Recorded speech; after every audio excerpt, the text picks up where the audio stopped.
चलिए आज बात करते हैं सक्सेस और फेलियर की। बहुत आम सब्जेक्ट है।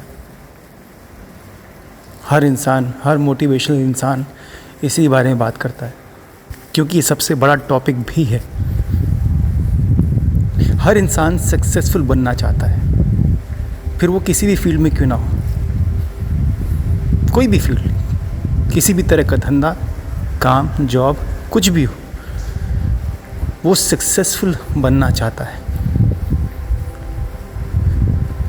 शुरू करते हैं क्लासरूम से।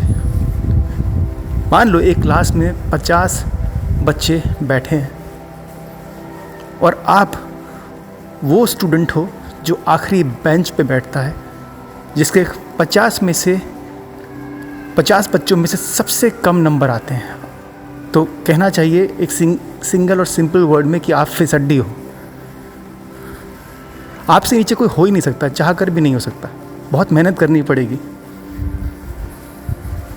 अब आपके पास दो रास्ते हैं। क्या आप वहीं बैठना चाहते हो? ये पहला क्वेश्चन है, ये आपको अपने आप से खुद पूछना पड़ेगा। क्या आप उस आखिरी बेंच पर बैठकर, क्यों आप आखिरी बेंच पर बैठते हो? किसी ने आपको बोला नहीं है कि आपको वहाँ बैठना है, आप खुद डिसाइड करते हो कि मुझे यहाँ बैठना है, क्योंकि आप शायद होमवर्क नहीं करते हो, इसलिए टीचर आपसे कुछ पूछ ना ले। You prefer to sit behind on the last bench. यही होगा ना रीज़न। क्योंकि अगर आपने होमवर्क किया होता, या जो क्वेश्चन या जो लेक्चर टीचर ने पढ़ाया था, जिसके बारे में वो पूछने वाला था, आपने प्रिपेयर किया होता, तो आप भाग के पहले बेंच पे बैठते। तो आपको ये डिसाइड करना है, आपको अपने आप को ये सवाल पूछना है कि क्या तू खुश है ये आखिरी बेंच पर बैठकर? अगर नहीं, अगर तुझे वो पहले बेंच पे बैठना है टीचर के सामने, तो तुझे क्या करना होगा? आपको कहीं बाहर किताबें खंगालने की ज़रूरत नहीं है, आपको खुद से ही पूछना है, आपको खुद ही जवाब मिल जाएगा। तो अगर आपको पहले बेंच पे बैठना है, फर्स्ट बेंच पे बैठना है, तो आपको गुड लिसनर होना होगा। ये पहली डिमांड है किसी भी इंडस्ट्री में सक्सेसफुल होने की। अगर आप अच्छे लिसनर हो, अगर आप फोकस करते हो, तो आपको हर वो चीज़ समझ में आएगी जो टीचर कह रहा है। अगर आप सुनोगे, बराबर सुनोगे, तो आपको हर बात समझ में आएगी, क्योंकि आपने सुना है तो आपको याद भी रहेगा। अब क्योंकि याद भी है, तो आप घर जाके आपको मालूम है कि आपको क्या करना है, कौन से टेक्स्ट पढ़ने हैं, कौन सी बुक्स पढ़नी है, कौन सा होमवर्क कंप्लीट करना है, आप कर लोगे। और अगले दिन जब आप क्लास में जाओगे या स्कूल के लिए आपके कदम बढ़ेंगे, तो माइंड में ये टेंशन नहीं होगा कि अरे यार उसका तो होमवर्क किया ही नहीं, अरे यार उसका तो टेस्ट था, मैंने प्रिपरेशन नहीं की। ये तभी होता है जब हम सुनते नहीं हैं, जब हमने सुनने की आदत डाली ही नहीं है, जब हमने फोकस नहीं करना डिसाइड कर लिया है। आप अपनी इस आदत को बदल दो, आपकी चीज़ें खुद ब खुद बदल जाएंगी। सिर्फ सुनना शुरू कर दो। सामने वाला अच्छा बोले या बुरा बोले, आपको सिर्फ सुनना है। टीचर हर तरह के होते हैं, बहुत अच्छे टीचर होते हैं, बहुत ख़राब टीचर होते हैं। किसी का पढ़ाने का अंदाज़ बहुत अच्छा होता है, किसी का बहुत ख़राब होता है, कितना भी पढ़ा ले समझ में नहीं आता। लेकिन आपको ये आदत बनानी है, आपको दोनों तरह के टीचर्स को ठीक से सुनने की आदत डालनी है, ताकि जो ख़राब टीचर पढ़ा रहा है वो आपको सिखाएगा कि आपको कैसा नहीं करना है। फ्यूचर में अगर आप टीचर बने तो ऐसा नहीं पढ़ाना है। और आप अच्छे टीचर को भी सुनो, ताकि आपको पता रहे कि आपने क्यों सुना, क्योंकि उस टीचर ने ऐसा सुनाया, ऐसा पढ़ाया कि आपको सुनने का मन हुआ। तो सोच लो, इस सुनने में कितना बड़ा मंत्र है।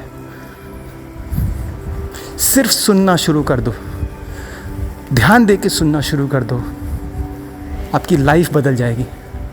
आप अपने अंतर मन को भी सुनना शुरू कर दोगे। आप अपनी कमियों को एनालाइज करना शुरू कर दो, क्योंकि आपने सुनना शुरू किया है, आपने जज करना शुरू नहीं किया है। आप सिर्फ सुनते हो, तो आपको अच्छी भी सुनाई देता है, ख़राब भी सुनाई देता है। एनालिसिस तो आप एनीवेज करते हो। तो ये बदल दो, मैं गारंटी करता हूँ, मैं आपको गारंटी देता हूँ, 1 महीने में अगर आप पिछले बेंच से उठ के अगले बेंच पर नहीं आ गए, मेरा नाम बदल देना। कुछ लोग ये भी कहेंगे कि भाई सुनने से, सिर्फ सुनने से क्या होगा, आधी बातें तो मैंने बता दी।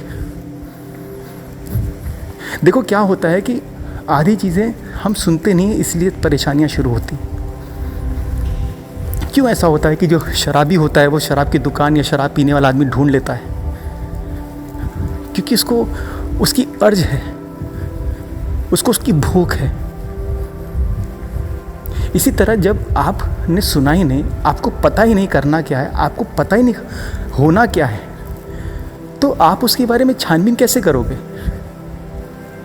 आप पीछे वाले बेंच पे जाके बैठ जाते हो, बस आपको पता ही नहीं क्यों बैठते हो। सिर्फ टीचर से डर तो एनफ नहीं है, क्योंकि डरना तो कोई चाहता ही नहीं है किसी से भी। जब आपको पता है कि आप डर के पीछे बैठते हो तो क्यों डरते हो? क्योंकि आप सुनते नहीं हो। जब टीचर सुना रहा होता है, टीचर कुछ बोल रहा होता है, आपका ध्यान या तो आपके मोबाइल पे होता है, या बाजू साथ में आपके जो बैठा है उसकी बातों में होता है, या शायद कोई अच्छी मैगज़ीन जो आप चुपचाप लेके आए उसको पढ़ने में होता है।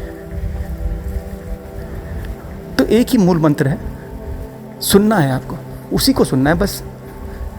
अगर मैं स्कूल में आया हूँ तो मुझे उसको सुनना है, उसकी हर बात सुननी है। मेरा चैलेंज खुद से ये है कि उसने क्या कहा मुझे पता होना चाहिए। जब पता होगा तो इरादा भी बनाओगे कि इसने जो बोला ज़रा करके देखें।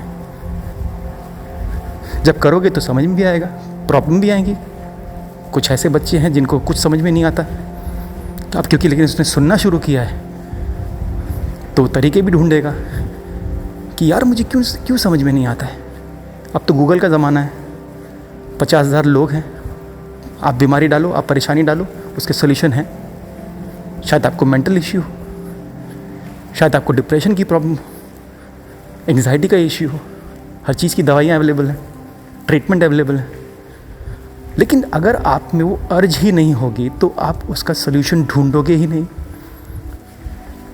इसलिए सुनना शुरू करो, यहाँ से शुरू करो। मंजिल बहुत दूर है, लेकिन एक एक चीज़ों को अपने अंदर से ठीक करते जाओगे तो एक दिन इतनी परफेक्ट मशीन बन जाओगे कि हर आदमी उसको ख़रीदना चाहेगा।